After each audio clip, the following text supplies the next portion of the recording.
And welcome back. A very good morning to you. Karibu sana. My name is Angela Kabete, and we're back with that is Mr. Kimotho. As I say, this is Beyond the Headlines, and today we're going to unpack the big stories that are shaping that is our region and our country. And there are many stories that you're going to check out. Mr. Kimotho, welcome back. Yeah, thank you. You're good? I'm good. And today we're going to unpack matters that are affecting that is in our country. Yeah. And there's a story that I would love us to start with. That is, yesterday a report was released that over the past 11 months, kumekuwa na that is 17 deaths in police cells that is in Kenya.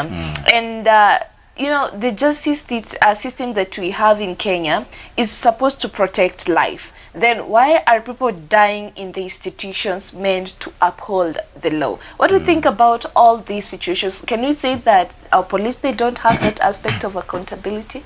It's not also the aspect of accountability. We need also sometimes, even before we act, we need also to have that sense of humanity. Yeah, I agree. Because despite of you being given that responsibility, that position that you've been given to do, it is always upon you now to remember that this is also a fellow human being. Oh yeah. Because ukiangalia hawa watu ukiangalia na the circumstance, they are not terrorists. They are not those people ambao wamekuwa accused with so many other, unajua kuna ile that is kikosi fulani, ambao maybe wanaweza kuwa wamefanya, of which no one is supposed to uphold upon anything, but also at the same time there is also the rule of the law and the constitutions. Upon being arrested, you're supposed to be presented to the court after 24 hours. And the court is supposed now to decide what to do with you. We also need also our police officers to remember we are not using an old constitution. Yeah. You're using a new constitution. Sometimes they do other things and then they try to argue it's kind of we are still using the old constitution that we used to have kule kitambo.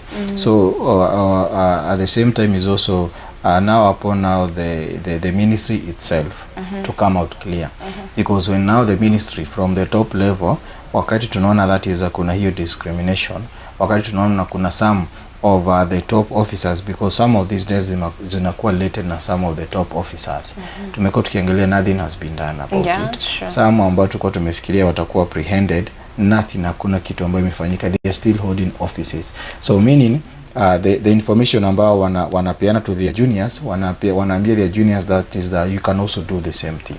Because hawa watu ukiangalia zile police that is ambazo inakuwa say wamekuwa that is waliweza kukufa zile police station ambazo ziko kule mashinani. So meaning that hii issue yote bado inafanyika pale.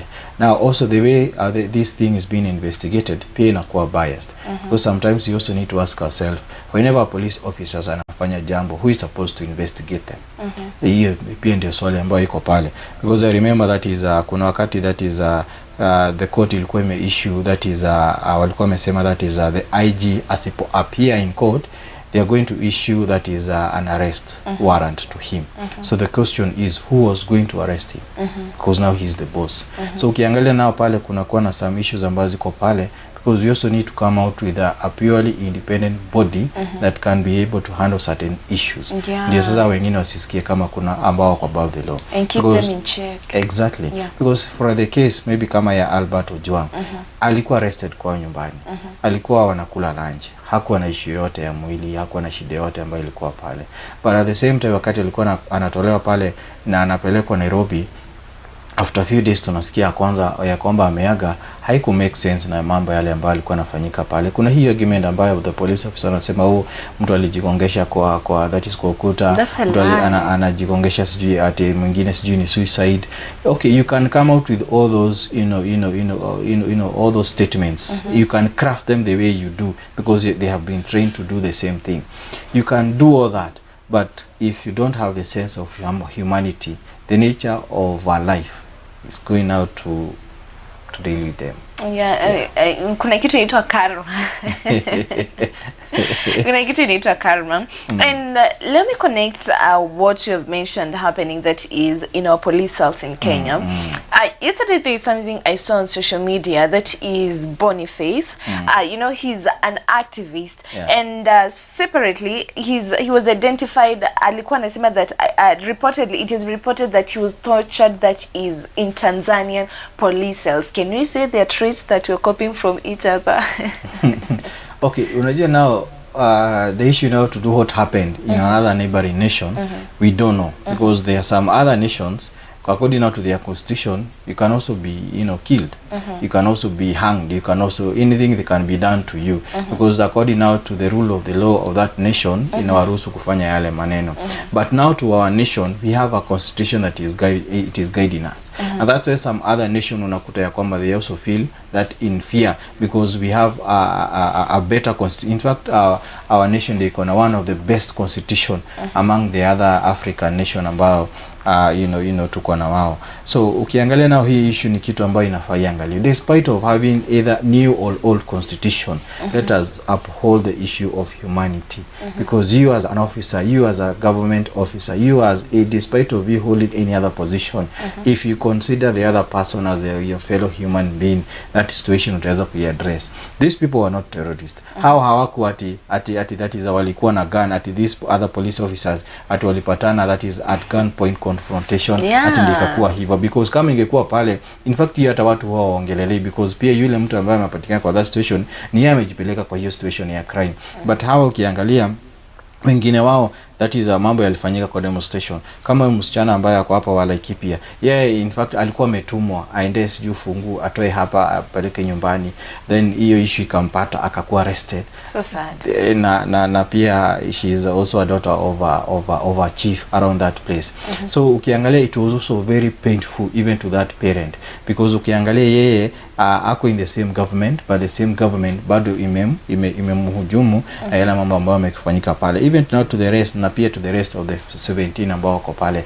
Nothing has been done about it. That is also now the other worrying thing, because sometimes we are gambling with the constitution against the human life of people. So something needs to be done, and we need to come out and bring things clearly, and let us also, that is nafikiria sisi wote tukiweza, that is kufuata vile constitution inasema, mambo yanaweza enda vizuri. I agree. Yeah. And now let's shift our focus onto other stories that is in our neighboring country, that is Tanzania. And you know, a lot has been happening since that is Samia Suluhu was sworn in. I don't know, did you congratulate her?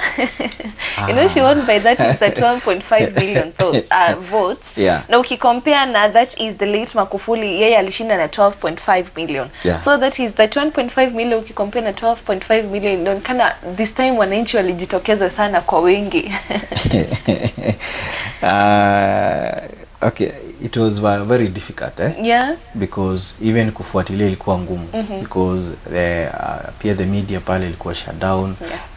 Nilikuwa ngumu kufuatilia even to the social media. That's ukiangalia hata even in our nation haijadiliwi sana, because hakuna mtu hadi saizi ako na ile the record ambao kama sisi kwa tunakuwa tuko nayo.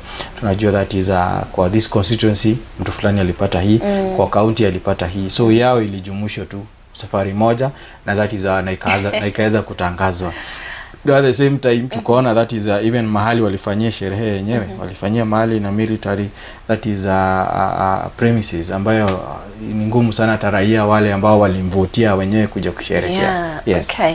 So and you know that is mwenye alikuwa part of our opposition, that is Tundu Lissu alipata, and that is 1.1 million with Chadema party. And since the one of election in Tanzania, there have been a lot of reports of an unrest, arrest, and heightened security operations. A lot of things have been happening. Kumekuwa na loss of lives, people have been injured. And so the key thing here is there are Kenyans who are living there. that is in Tanzania. You know, Kenya has interrelationship with Tanzania when it comes to trade, and it is believed that there is a value that ilitolewa according to the reports that is cross-border trade between Kenya and Tanzania is valued at that is 90 to 110 billion annually, and you know that's a lot. And now the thing that I want us to talk about, Mr. Kimotho, is what triggered that is what is happening in Tanzania. Why are they blaming it to Kenyans? Is it fair? Does it sound fair?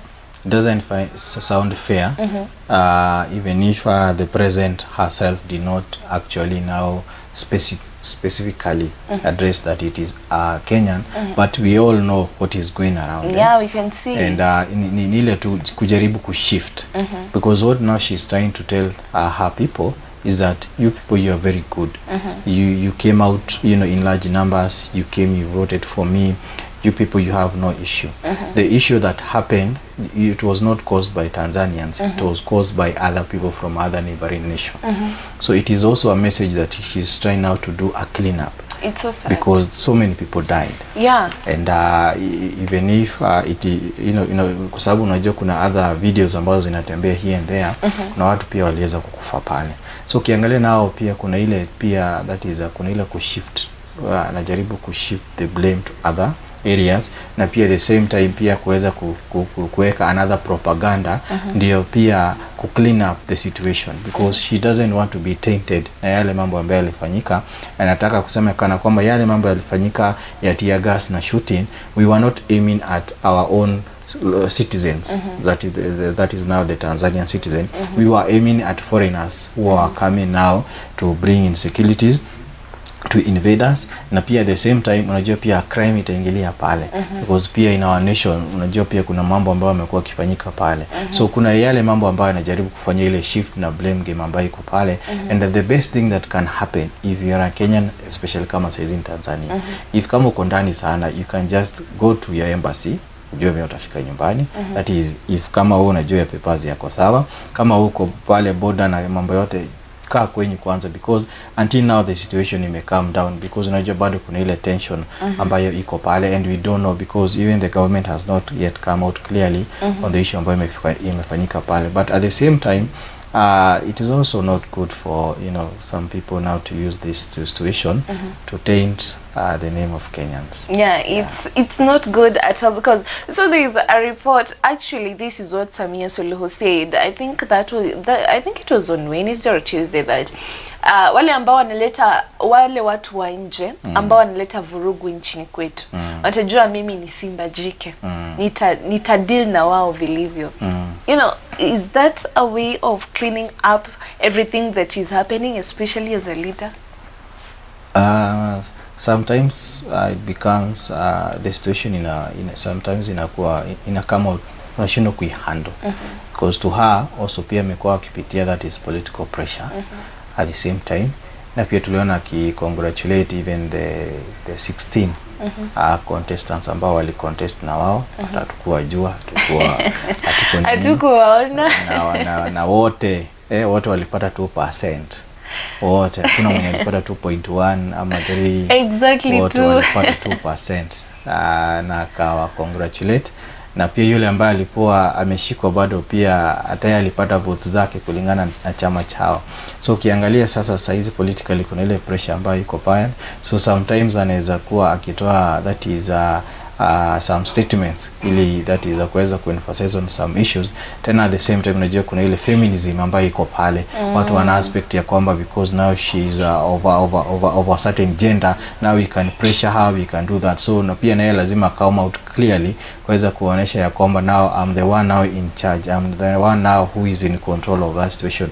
But the things that we can really praise that the African Union to come out to go and assist the situation in that nation, because unajua pia kuna wale ambao wafuasi wa that is Tundu Lissu ambao yuko gerezani, that is pia wanafeel ya kwamba they were not given their democratic space ili kuweza that is kuweza kumvotia. So kuna a lot of issues ambayo inafanyika pale, but also at the same time it is upon now the African leaders to actually also improve on ourselves, even if kuna ile that is the hunger for power.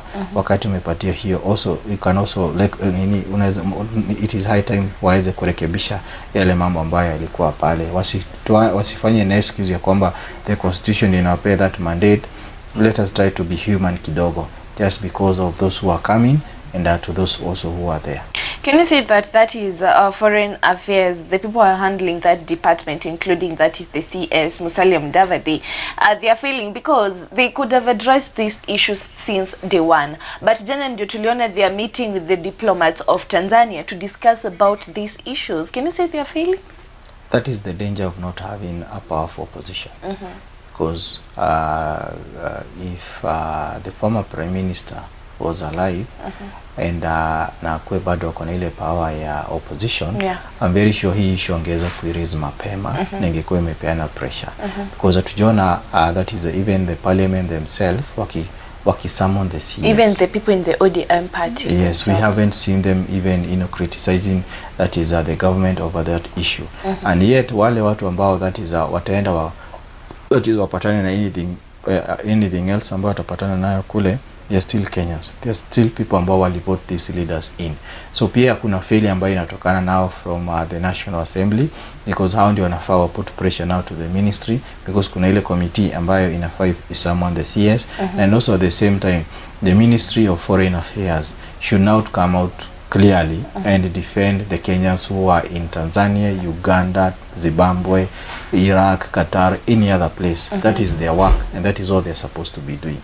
Yes. Okay.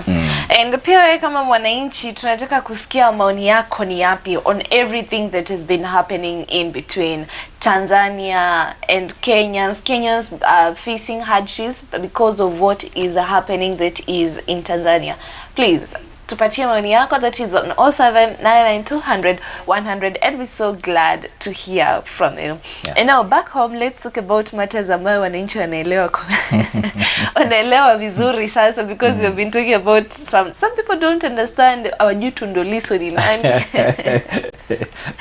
Let's talk about that is education, something that is general, something that everyone knows. And kumekuwa na that issue ya ghost learners. You know, there is an audit report that the Auditor General released kitambo, and it's something that the people that were in the education ministry wamekuwa kifanya, that is investigations. And let me say probably out of 100 you can say that kumekuwa na breakthrough, that is 40%, because tuliona that is Kenya Ministry of Education has revealed cases of ghost learners, meaning schools reporting students who don't actually exist to receive that is government funding. And now the key figures that were released, that is over 10 schools confirmed shut due to fraudulent enrollment data, and then that is investigations suggest that 2,000 plus other schools could be affected, that is nationwide.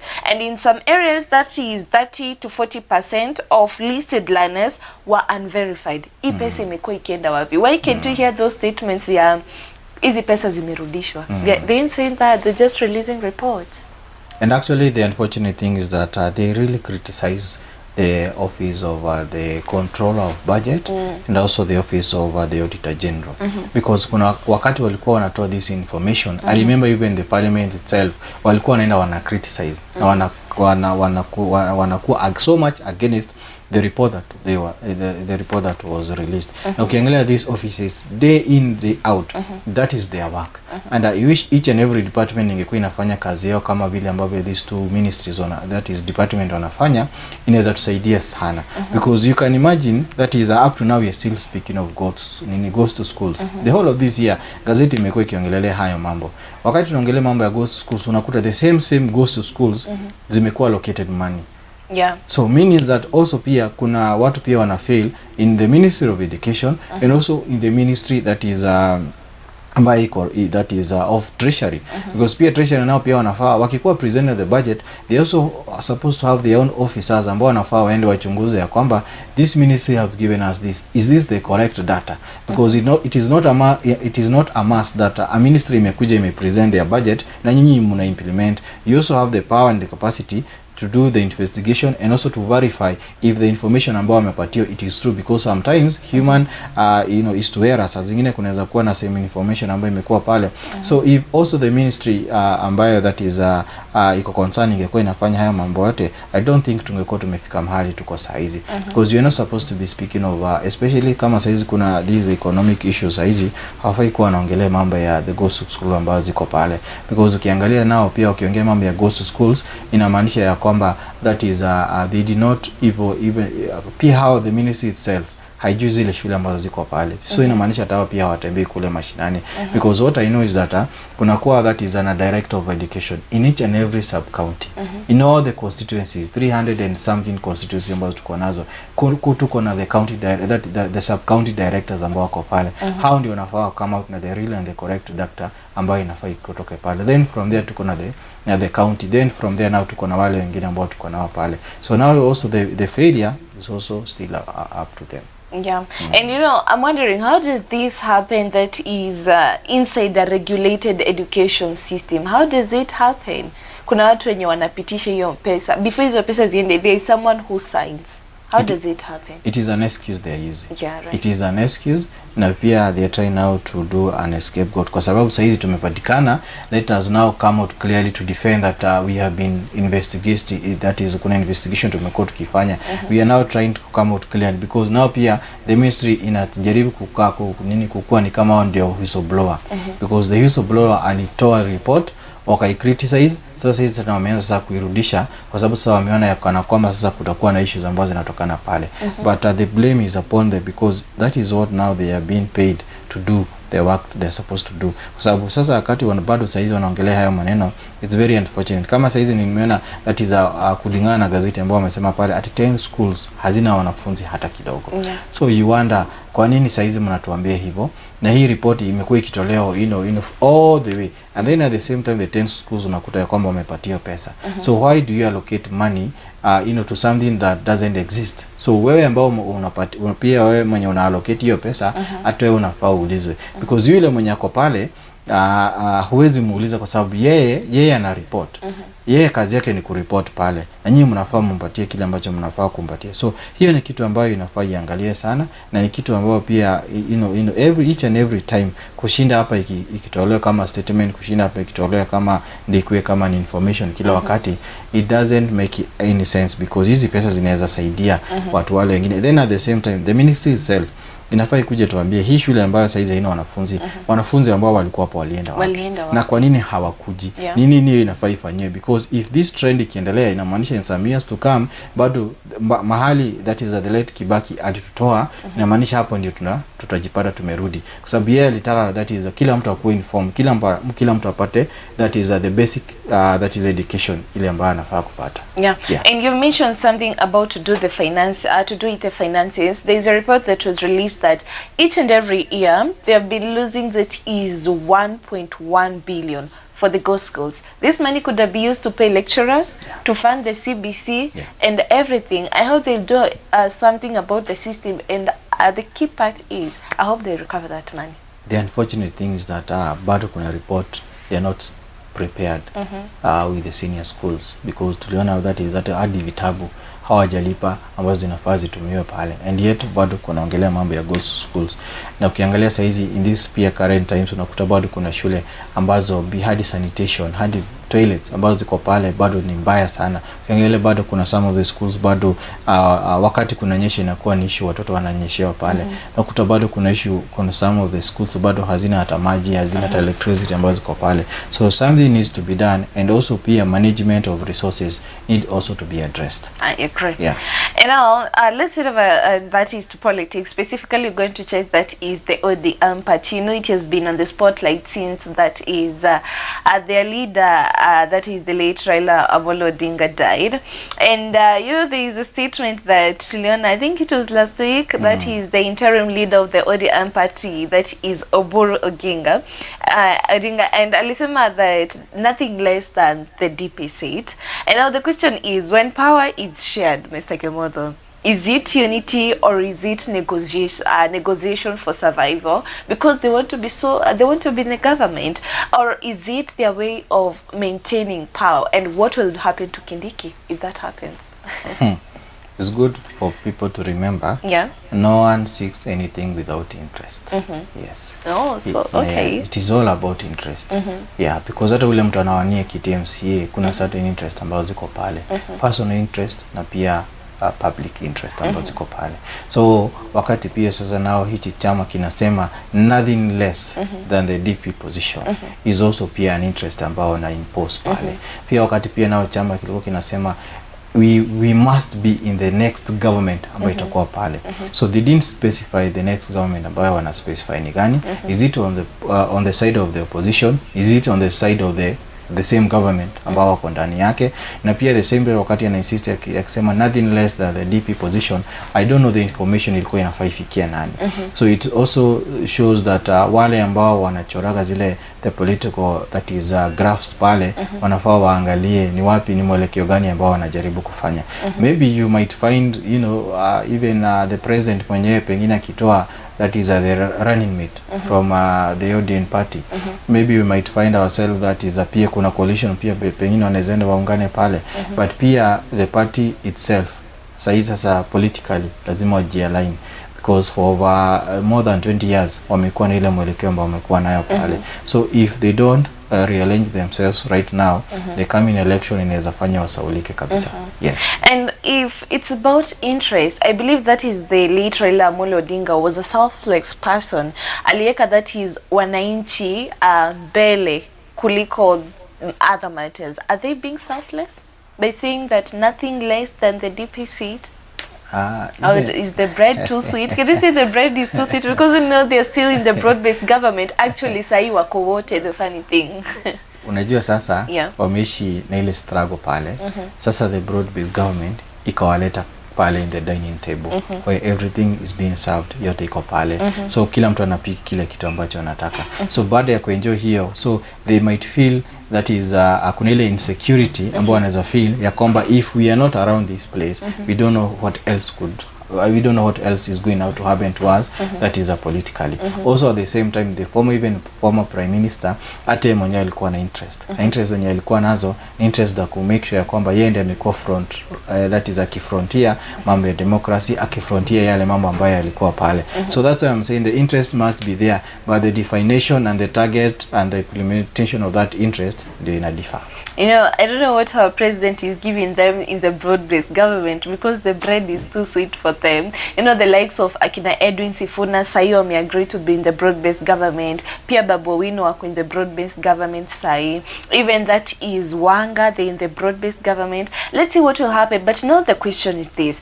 Will the ODM party maintain that is strength as the opposition party in the nation? Because that is the late Raila Amolo Odinga alijulikana sasa sana